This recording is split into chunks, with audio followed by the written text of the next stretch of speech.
First of all, I want to write that I never did anything wrong. Not to nobody.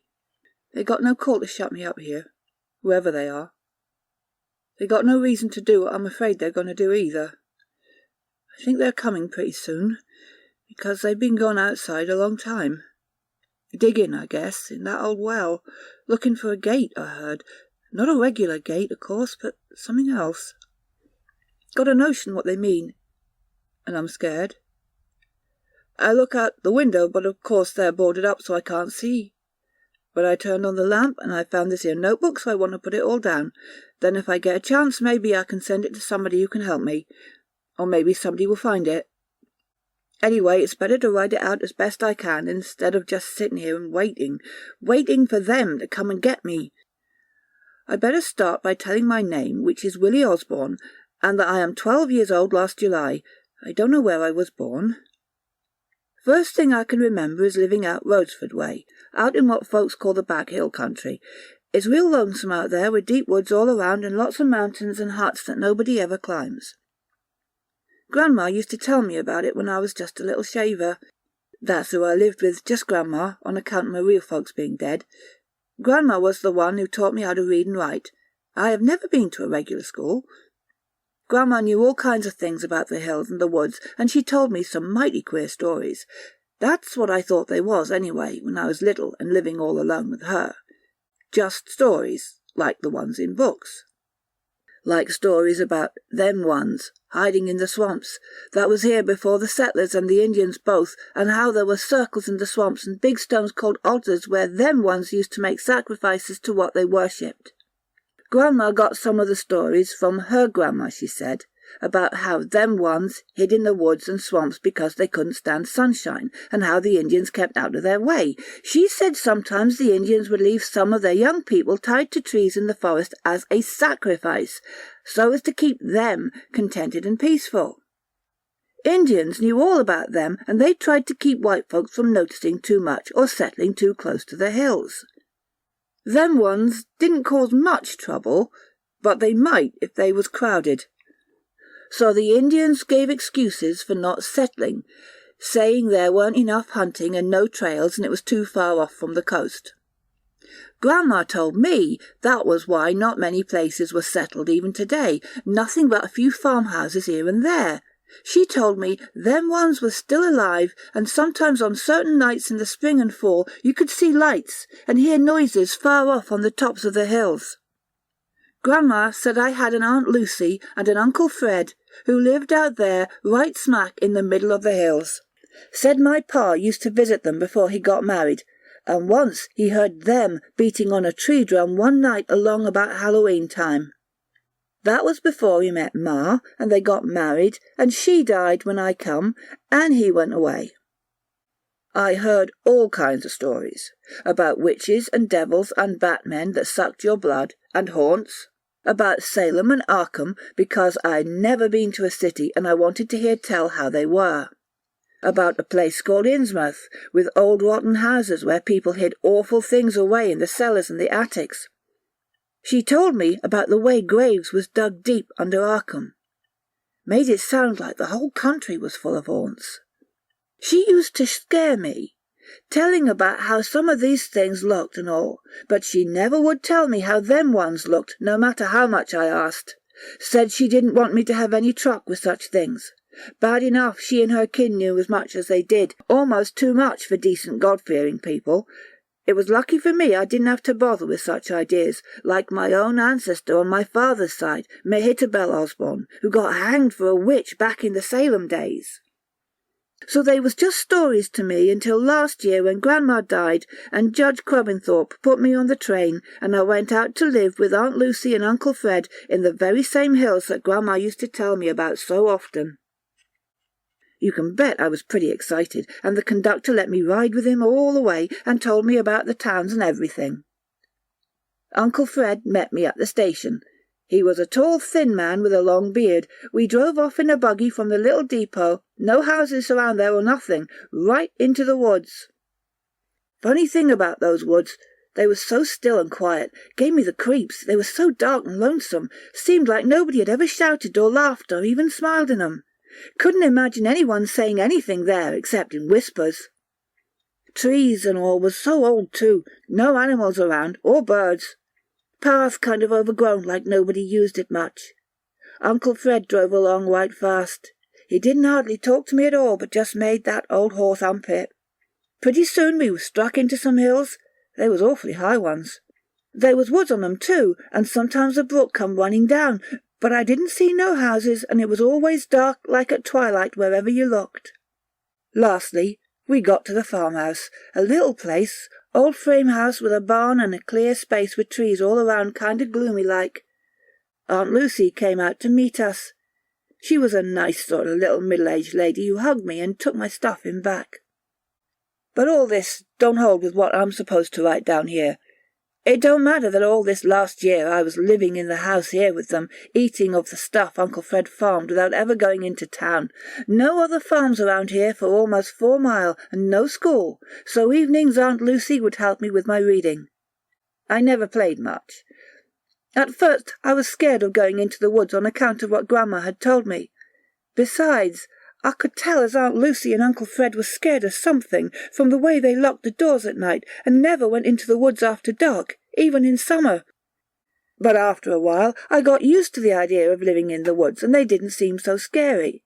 I did chores for Uncle Fred, of course, but sometimes in afternoons when he was busy I'd go off by myself, particular by the time it was fall. And that's how I heard one of the things. It was early October. I was in the glen right by the big boulder. Then the noise started. I got behind that rock fast.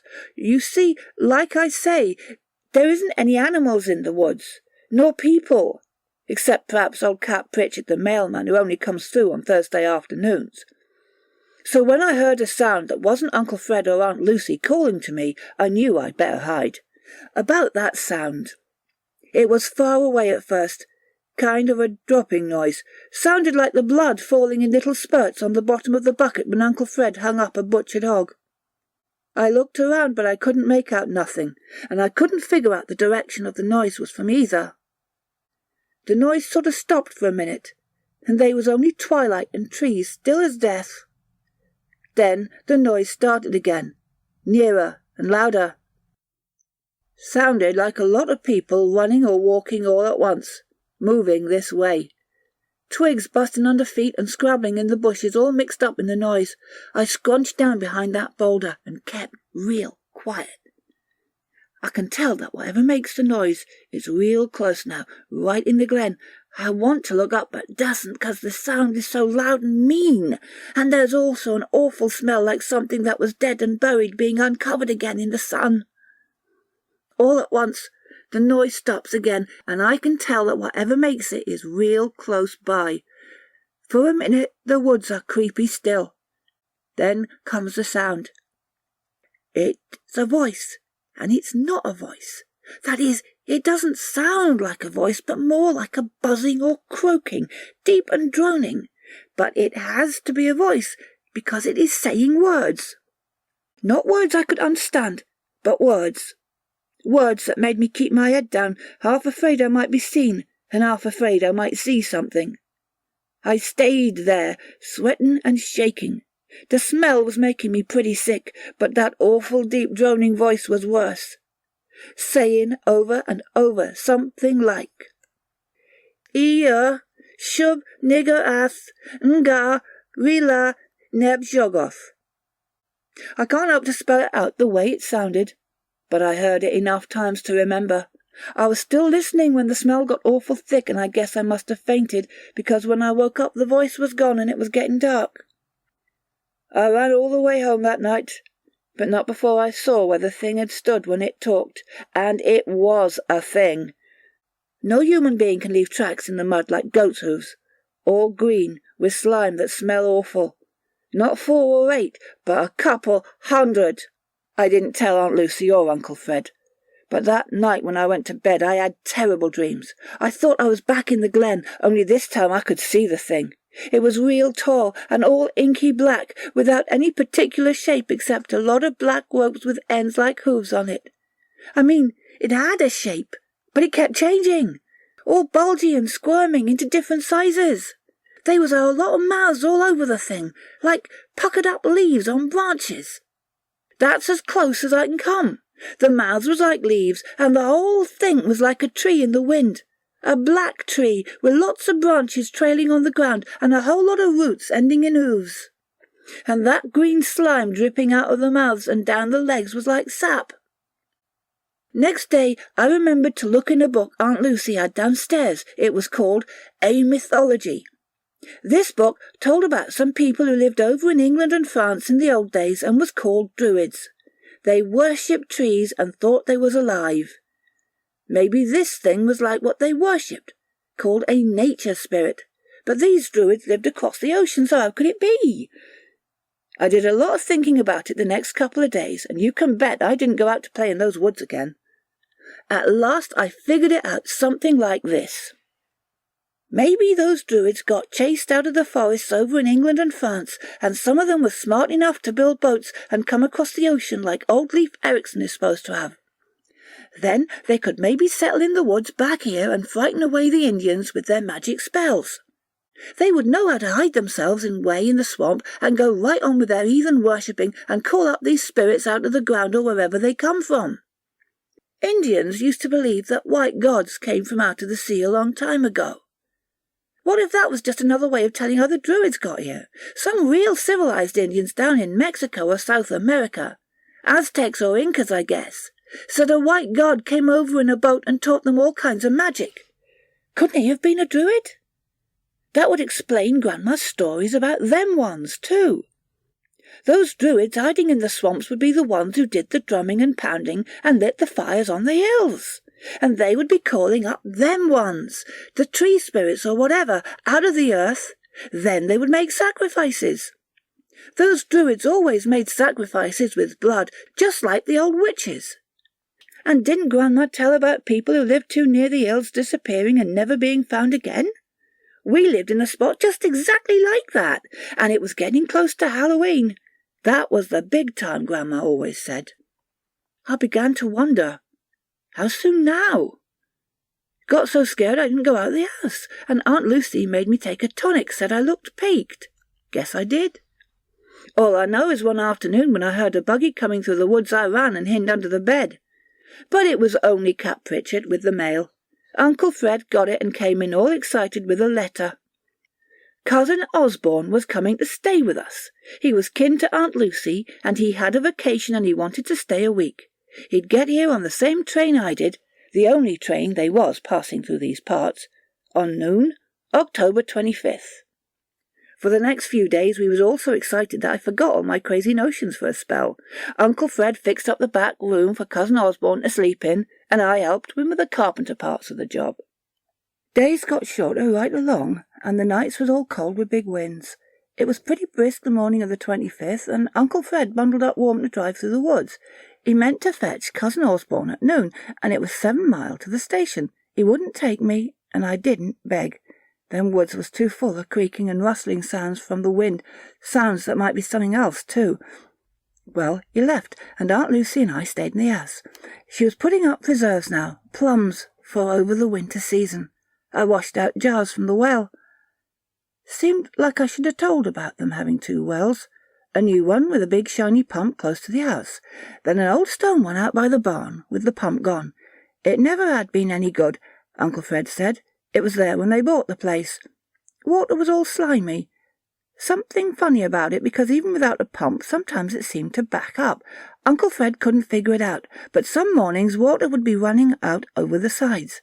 Green, slimy water that smelled terrible. We kept away from it, and I was by the new well till along about noon when it started in to cloud up.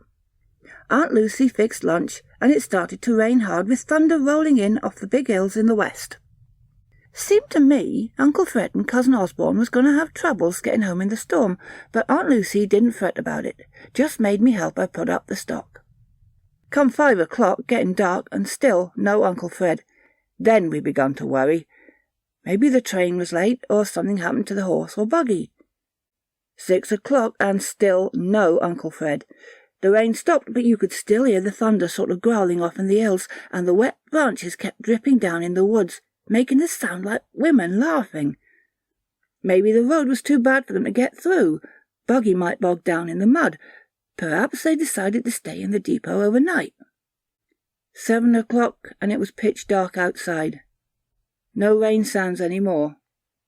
Aunt Lucy was awful worried. She said for us to go out and post a lantern on the fence rail by the road. We went down the path to the fence. It was dark and the wind had died down. Everything was still, like in the deep part of the woods. I felt kind of scared just walking down the path with Aunt Lucy, like something was out there in the quiet dark, someplace, waiting to grab me. We lit the lanterns and stood there looking down the dark road, and "What's that?" said Aunt Lucy, real sharp. I listened and heard a drumming sound far away. "Horse and buggy," I said. Aunt Lucy perked up. "You're right," she says all at once, "and it is because we see it. The horse is running fast and the buggy lurches beyond it, crazy-like." It didn't even take a second look to see something had happened, because the buggy didn't stop by the gate but keeps going up to the barn, with Aunt Lucy and me running through the mud after the horse. The horse is all full of lather and foam, and when it stops, it can't stand still. Aunt Lucy and I wait for Uncle Fred and Cousin Osborne to step out, but nothing happens. We look inside. There isn't anybody in the buggy at all. Aunt Lucy says, "Oh," in a real loud voice, and then faints. I had to carry her back to the house and get her into bed. I waited almost all night by the window, but Uncle Fred and Cousin Osborne never showed up. Never. The next few days was awful. There was nothing in the buggy for a clue like to what happened, and Aunt Lucy wouldn't let me go along the road into town or even to the station to the woods. The next morning the horse was dead in the barn, and of course we would have had to walk to the depot or all those miles to Warren's farm. Aunt Lucy was scared to go and scared to stay, and she yelled out us how when Cap Pritchett comes by we had best go with him over to town and make a report, and then stay there till we found out what happened. Me, I had my own ideas what happened. Halloween was only a few days away now, and maybe them ones had snatched Uncle Fred and Cousin Osborne for sacrifice. Them ones, or the Druids. The mythology book said Druids could even raise storms if they wanted to with their spells. No sense talking to Aunt Lucy, though. She was like out of her head with worry anyway, just rocking back and forth and mumbling over and over. "They're gone," and "Fred always warned me," and "No use, no use." I had to get the meals and tend to stock myself, and nights it was hard to sleep because I kept listening for drums. I never heard any, though, but still it was better than sleeping and having those dreams. Dreams about the black thing like a tree, walking through the woods and sort of rooting itself to one particular spot so it could pray with all those mouths, pray down to that old god in the ground below. I don't know where I got the idea that was how it prayed, by sort of attaching its mouths to the ground. Maybe it was on account of seeing the green slime, or had I really seen it? I'd never gone back to look. Maybe it was all in my head, the Druid story, and about them ones, and the voice that said Shoggoth, and all the rest. But then where was Cousin Osborne and Uncle Fred? And what scared the horse so it up and died the next day? Thoughts kept going round and round in my head, chasing each other, but all I knew was we'd be out of here by Halloween night. Because Halloween was on a Thursday, and Cap Pritchett would come, and we could ride to town with him. Night before I made Aunt Lucy pack, and we got all ready, and then I settled down to sleep. There was no noises, and for the first time I felt a little better. Only the dreams come again. I dreamed a bunch of men come in the night and crawled through the parlour bedroom window where Aunt Lucy slept and got her. They tied her up and took her away, all quiet in the dark, because they had cat eyes and didn't need light to see. The dream scared me so I woke up while it was just breaking into dawn. I went down the hall to Aunt Lucy right away. She was gone. The window was wide open like in my dream, and some of the blankets was torn. Ground was hard outside the window, and I didn't see footprints or anything, but she was gone. I guess I cried then. It's hard to remember what I did next. Didn't want breakfast. Went out hollering, "Aunt Lucy!" and not expecting any answer. I walked to the barn and the door was open and the cows were gone.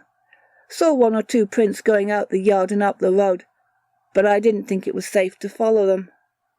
Some time later I went over to the well, and then I cried again because the water was all slimy green in the new one, just like the old. When I saw that, I knew I was right. Them ones must have come in the night, and they wasn't even trying to hide their doings any more. Like they was sure of things. Tonight was Halloween. I had to get out of here. If them ones was watching and waiting, I couldn't depend on Cap Pritchard showing up this afternoon. I'd have to chance it down the road, and I'd better start walking now, in the morning, while it was still light enough to make town. So I rummaged round and found a little money in Uncle Fred's drawer of the bureau, and Cousin Osborne's letter with the address in Kingsport he wrote it from. That's where I'd have to go after I told folks in town what happened. I'd have some kin there. I wondered if they'd believe me in town when I told them about the way Uncle Fred had disappeared, and Aunt Lucy, and about them stealing the cattle for a sacrifice, and about the green slime in the well where something had stopped to drink. I wondered if they would know about the drums and the lights on the hills tonight, and if they was going to get up a party and come back this evening to try and catch them ones, and what they meant to call up rumbling out of the earth. I wondered if they knew what a shoggoth was. Well, whether they did or not, I couldn't stay and find out for myself, so I packed up my satchel and got ready to leave. Must have been around noon, and everything was still. I went to the door and stepped outside, not bothering to lock it behind me. Why should I, with nobody around for miles? Then I heard the noise down the road. Footsteps. Somebody walking along the road, just around the bend. I stood still for a minute, waiting to see, waiting to run. Then he came along. He was tall and thin, and looked something like Uncle Fred, only a lot younger and without a beard, and he was wearing a nice city kind of suit and a crush hat. He smiled when he saw me, and come marching up like he knowed who I was. "Hello, Willie," he said. I didn't say nothing, I was so confused. "Don't you know me?" he said. "I'm Cousin Osborne, your Cousin Frank." He held out his hand to shake. "But then I guess you wouldn't remember, would you? Last time I saw you, you were only a baby." "But I thought you were supposed to come last week," I said. "We expected you on the 25th. "Didn't you get my telegram?" he asked. "I had business." I shook my head. "We never get nothing here unless the mail delivers it on Thursdays. Maybe it's at the station." Cousin Osborne grinned. "You are pretty well off the beaten track at that. Nobody at the station this noon. I was hoping Fred would come along with his buggy so I wouldn't have to walk, but no luck." "You walked all the way?" I asked. "That's right." "And you come on the train?" Cousin Osborne nodded. "And where's your suitcase?" "I left it at the depot," he told me. "Too far to fetch it along. I thought Fred would drive me back there in the buggy to pick it up." He noticed my luggage for the first time. "But wait a minute, where were you going with a suitcase, son?" Well, there was nothing else for me to do but tell him everything that happened. So I said for him to come into the house and sit down and I'd explain. We went back in and he fixed some coffee and I made a couple sandwiches and we ate. And then I told him about Uncle Fred going to the depot and not coming back, and about the horse, and then what happened to Aunt Lucy. I left out the part about me in the woods, of course, and I didn't even hint at them ones, but I told him I was scared and figured on walking to town today before dark. Cousin Osborne, he listened to me, nodding and not saying much or interrupting. "Now you can see why we got to go right away," I said. "Whatever come after them will be coming after us, and I don't want to spend another night here." Cousin Osborne stood up. "You may be right, Willie," he said, "but don't let your imagination run away with you, son. Try to separate fact from fancy. Your aunt and uncle have disappeared, that's fact. But this other nonsense about things in the woods coming after you, that's fancy. Reminds me of all that silly talk I heard back home in Arkham. And for some reason there seems to be more of it around this time of year at Halloween. Why, when I left—" "Excuse me, Cousin Osborne," I said, "but don't you live in Kingsport?" "Why, to be sure," he told me, "but I did live in Arkham once, and I know the people around here. It's no wonder you were so frightened in the woods and got to imagining things. As it is, I admire your bravery. For a 12-year-old, you've acted very sensibly." "Then let's start walking," I said. "Here it is almost 2, and we'd better get moving if we want to make town before sundown." "Not just yet, son," Cousin Osborne said. "I wouldn't feel right about leaving without looking around and seeing what we can discover about this mystery. After all, you must understand that we can't just march into town and tell the sheriff some wild nonsense about strange creatures in the woods making off with your aunt and uncle. Sensible folks just won't believe such things. They might think I was lying and laugh at me. Why, they might even think you had something to do with your aunt and uncle's, well, leaving." "Please," I said, "we got to go, right now." He shook his head. I didn't say any more. I might have told him a lot about what I dreamed and heard and saw and knew, but I figured it was no use. Besides, there were some things I didn't want to say to him now that I had talked to him. I was feeling scared again. First he said he was from Arkham, and then when I asked him he said he was from Kingsport, but it sounded like a lie to me. Then he said something about me being scared in the woods, and how could he know that? I never told him that part at all. If you want to know what I really thought, I thought maybe he wasn't really Cousin Osborne at all. And if he wasn't, then who was he? I stood up and walked back into the hall.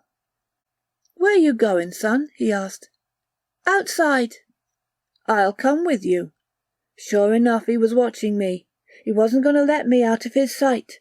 He came over and took my arm, real friendly, but I couldn't break loose. No, he hung on to me. He knew I meant to run for it. What could I do? All alone in the house in the woods with this man, with night coming on, Halloween night, and them ones out there waiting. We went outside, and I noticed it was getting darker already, even in afternoon.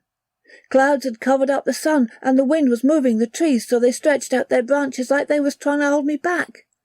They made a rustling noise, just as if they were whispering things about me, and he sort of looked up at them and listened. Maybe he understood what they were saying. Maybe they were giving him orders. Then I almost laughed, because he was listening to something, and now I heard it too. It was a drumming sound on the road. "Cap Pritchett," I said. "He's the mailman. Now we can ride to town with him in the buggy." "Let me talk to him," he says, "about your aunt and uncle. No sense in alarming him, and we don't want any scandal, do we? You just run along inside." "But, Cousin Osborne," I said, "we got to tell the truth." "Of course, son, but this is a matter for adults. Now run along. I'll call you." He was real polite about it and even smiled, but all the same he dragged me back up the porch and into the house and slammed the door. I stood there in the dark hall, and I could hear Cap Pritchett slow down and call out to him, and him going up to the buggy and talking, and then all I heard was a lot of mumbling real low. I peeked out through a crack in the door and saw them. Cap Pritchett was talking to him friendly all right, and nothing was wrong.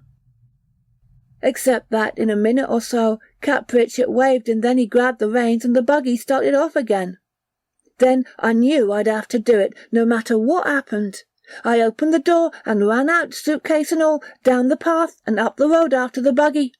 Cousin Osborne, he tried to grab me when I went by, but I ducked round him and yelled, "Wait for me, Cap, I'm coming, take me to town." Cap slowed down and stared back, real puzzled.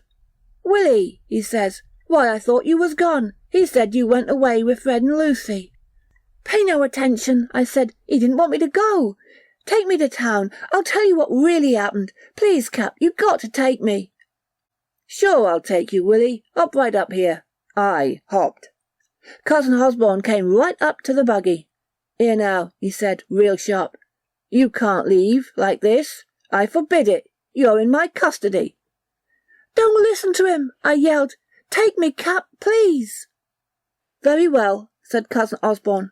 "If you insist on being unreasonable, we'll all go. I cannot permit you to leave alone." He smiled at Cap. "You can see the boy is unstrung," he said, and I trust you will not be disturbed by his imaginings. Living out here like this, well, you understand, he's not quite himself. I'll explain everything on the way to town." He sort of shrugged at Cap and made signs of tapping his head. Then he smiled again and made to climb up next to us in the buggy seat. But Cap didn't smile back. "No, you don't," he said. "This boy Willie is a good boy. I know him. I don't know you. Looks as if you'd done enough explaining already, mister, when you said Willie had gone away." "But I merely wanted to avoid talk, you see. I've been called in to doctor the boy. He's mentally unstable." "Stables be damned." Cap spit out some tobacco juice right at Cousin Osborne's feet. "We're going." Cousin Osborne stopped smiling. "Then I insist you take me with you," he said, and he tried to climb into the buggy. Cap reached into his jacket, and when he pulled his hand out again, he had a big pistol in it. "Get down," he yelled. "Mister, you're talking to the United States Mail, and you don't tell the government nothing. Understand? Now get down before I mess your brains all over this road." Cousin Osborne scowled, but he got away from the buggy fast. He looked at me and shrugged. "You're making a big mistake, Willie," he said. I didn't even look at him. Cap said, "Gee up," and we went off down the road. The buggy wheels turned faster and faster, and pretty soon the farmhouse was out of sight, and Cap put his pistol away and patted me on the shoulder. "Stop that trembling, Willie," he said. "You're safe now. Nothing to worry about. Be in town little over an hour or so. Now you just sit back and tell old Cap all about it." So I told him. It took a long time. We kept going through the woods, and before I knew it, it was almost dark. The sun sneaked down and hid behind the hills. The dark began to creep out of the woods on each side of the road, and the trees started to rustle, whispering to the big shadows that followed us. The horse was clipping and clopping along, and pretty soon there were other noises from far away. Might have been thunder, and might have been something else. But it was getting night time for sure, and it was the night of Halloween. The road cut off through the hills now. You could hardly see where the next turn would take you. Besides, it was getting dark awful fast. "Guess we're in for a spell of rain," Cap said, looking up. "That's thunder, I reckon." "Drums," I said. "Drums?" "At night in the hills you can hear them," I told him. "I heard them all this month. It's them ones, getting ready for the Sabbath." "Sabbath?" Cap looked at me. "Where you hear tell about a Sabbath?" Then I told him some more about what had happened. I told him all the rest. He didn't say anything, and before long he couldn't have answered me anyway, because the thunder was all around us, and the rain was lashing down on the buggy, on the road, everywhere. It was pitch black out there, and the only time we could see was when lightning flashed. I had to yell to make him hear me, yell about the things that caught Uncle Fred and come for Aunt Lucy, the things that took our cattle and then sent Cousin Osborne back to fetch me. I hollered out about what I heard in the woods, too. In the lightning flashes I could see Cap's face. He wasn't smiling or scowling, he just looked like he believed me, and I noticed he had his pistol out again and was holding the reins with one hand even though we were racing along. The horse was so scared he didn't need the whip to keep him running. The old buggy was lurching and bouncing, and the rain was whistling down in the wind, and it was all like an awful dream, but it was real. It was real when I hollered out to Cap Pritchard about that time in the woods. "Shoggoth!" I yelled. "What's a shoggoth?" Cap grabbed my arm, and then the lightning come, and I could see his face with his mouth open. But he wasn't looking at me. He was looking at the road and what was ahead of us. The trees sort of come together, hanging over the next turn, and in the black it looked as if they were alive, moving and bending and twisting to block our way. Lightning flickered up again, and I could see them plain. And something else. Something black in the road, something that wasn't a tree. Something big and black just squatting there and waiting with ropey arms squirming and reaching. "Shoggoth!"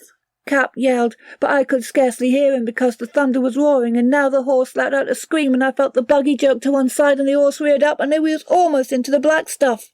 I could smell an awful smell, and Cap was pointing his pistol, and it went off with a bang that was almost as loud as the thunder, and almost as loud as the sound we made when we hit the black thing. Then everything happened at once. The thunder, the horse falling, the shot, and us hitting as the buggy went over. Cap must have had the reins wrapped around his arm, because when the horse fell and the buggy turned over, he went right over the dashboard head first and down into the squirming mess that was the horse and the black thing that grabbed it. I felt myself falling in the dark, then landing in the mud and gravel of the road. There was thunder and screaming and another sound which I had heard once before in the woods, a droning sound like a voice. That's why I never looked back. That's why I didn't even think about being hurt when I landed. Just got up and started to run down the road fast as I could. Run down the road in the storm and the dark, with the trees squirming and twisting and shaking their heads while they pointed at me with their branches and laughed. Over the thunder I heard the horse scream, and I heard Cap scream too, but I still didn't look back. The lightning winked on and off, and I ran through the trees now, because the road was nothing but mud that dragged me down and sucked at my legs. After a while I began to scream too, but I couldn't even hear myself for thunder.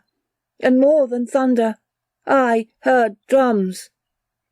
All at once I busted clear of the woods and got to the hills. I ran up, and the drumming got louder, and pretty soon I could see regular, not just when there was lightning, because there was fires burning on the hill, and the booming of the drums come from there. I got lost in the noise, the wind shrieking and the trees laughing and the drums pounding, but I stopped in time. I stopped when I saw the fires plain, red and green fires burning in all that rain. I saw a big white stone in the centre of a cleared-off space on top of the hill. The red and green fires was around and behind it, so everything stood out clear against the flames. They was men around the altar, men with long grey beards and wrinkled-up faces, men throwing awful-smelling stuff on the fires to make them blaze red and green, and they had knives in their hands, and I could hear them howling over the stone. In back, squatting on the ground, more men pounded on drums. Pretty soon something else come up the hill. 2 men driving cattle. I could tell it was our cows they drove them right up to the altar, and then the men with the knives cut their throats for a sacrifice. All this I could see in lightning flashes and in the firelights, and I sort of scooched down so I couldn't get spotted by anyone. But pretty soon I couldn't see very good any more on account of the way they threw stuff on the fire. It set up a real thick black smoke. When this smoke came up, the men began to chant and pray louder. I couldn't hear words, but the sounds was like what I heard back in the woods. I couldn't see too good, but I knew what was going to happen. 2 men who had led the cattle went back down the other side of the hill, and when they came up again they had new sacrifices. The smoke kept me from seeing plain, but these was 2-legged sacrifices, not 4. I might have seen better at that, only now I hid my face when they dragged them up to the white altar and used the knives, and the fire and the smoke flared up and the drums boomed, and they all chanted and called in a loud voice to something waiting over on the other side of the hill. The ground began to shake. It was storming. There was thunder and lightning and fire and smoke and chanting, and I was scared half out my wits. But one thing I'll swear to, the ground began to shake. It shook and shivered, and they called out to something, and in a minute something came. It came crawling up the hillside to the altar and the sacrifice, and it was the black thing of my dreams, that black, ropey, slimy, jelly tree thing out of the woods. It crawled up, and it flowed up on its hooves and mouths and snaky arms. And the men bowed and stood back, and then it got to the altar where there was something squirming on top, squirming and screaming. The black thing sort of bent over the altar, and then I heard droning sounds over the screaming as it came down. I only watched a minute, but while I watched the black thing began to swell and grow. That finished me. I didn't care any more. I had to run. I got up and I run and run and run, screaming at the top of my lungs no matter who heard. I kept running and I kept screaming forever, through the woods and the storm, away from that hill and that altar, and then all at once I knew where I was, and I was back here at the farmhouse. Yes, that's what I'd done, run in a circle and come back. But I couldn't go any further. I couldn't stand the night and the storm, so I run inside here. At first, after I locked the door, I just lay right down on the floor, all tuckered up from running and crying. But in a little while I got up and hunted me some nails and a hammer and some of Uncle Fred's boards that wasn't split up into kindling. I nailed up the door first and then boarded up all the windows, every last one of 'em. Guess I worked for hours, tired as I was. When it was all done, the storm died down and it got quiet. Quiet enough for me to lie down on the couch and go to sleep. Woke up a couple hours ago. It was daylight. I could see it shining through the cracks. From the way the sun come in, I knew it was afternoon already. I'd slept through the whole morning, and nothing had come. I figured now maybe I could let myself out and make town on foot, like I'd planned yesterday. But I figured wrong. Before I got started taking out the nails, I heard him. It was Cousin Osborne, of course. The man who said he was Cousin Osborne, I mean. He come into the yard calling, "Willie," but I didn't answer. Then he tried the door and then the windows. I could hear him pounding and cussing. That was bad. But then he began mumbling, and that was worse, because it meant he wasn't out there alone. I sneaked a look through the crack, but he already went round to the back of the house, so I didn't see him or who was with him. Guess that's just as well, because if I'm right, I wouldn't want to see. Hearing's bad enough. Hearing that deep croaking, and then him talking, and then that awful croaking again. Smelling that awful smell, like the green slime from the woods and around the well. The well. They went over to the well and back, and I heard Cousin Osborne say something about, "Wait until dark. We can use the well if you find the gate. Look for the gate." I know what he means now. The well must be a sort of entrance to the underground place. That's where those druid men live. And the black thing. They're out in back now, looking. I've been writing for quite a spell, and already the afternoon is going. Peeking through the cracks I can see it's getting dark again. That's when they'll come for me. When it's dark. They'll break down the doors or the windows and come and take me. They'll take me down into the well, into the black place where the shoggoths are.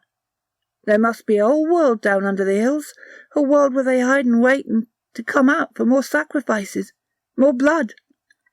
They don't want any humans around, except for sacrifices. I saw what the black thing did on the altar. I know what's going to happen to me. Maybe they'll miss the real Cousin Osborne back home and send somebody to find out what become of him. Maybe folks in town will miss Cat Pritchett and go on a search. Maybe they'll come here and find me.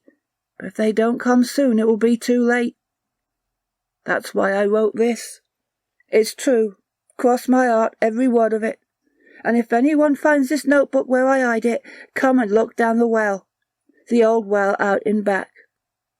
Remember what I told about them ones. Block up the well and clean out them swamps. No sense looking for me if I'm not here. I wish I wasn't so scared. I'm not even scared so much for myself but for other folks, the ones who might come after and live round here and have the same thing happen. Or worse. You just gotta believe me. Go to the woods if you don't. Go to the hill where they had the sacrifice. Maybe the stains are gone and the rain washed the footprints away. Maybe they got rid of the traces of the fire. But the altar stone must be there, and if it is, you'll know the truth. There should be some big round spots on that stone. Round spots about 2 feet wide. I didn't tell about that. At the last, I did look back. I looked back at the big black thing that was a shoggoth. I looked back as it kept swelling and growing. I guess I told about how it could change shape and how big it got. But you can't hardly imagine how big or what shape. And I still doesn't tell. All I can say is, look. Look, and you'll see what's hiding under the earth in these hills, waiting to creep out and feast and kill some more. Wait, they're coming now. Getting twilight and I can hear footsteps. And other sounds. Voices. And other sounds. They're banging on the door. And sure enough they must have a tree or a plank to use for battening it down. The old place is shaking. I can hear Cousin Osborne yelling and that droning. The smell is awful. I'm getting sick, and in a minute... Look at the altar.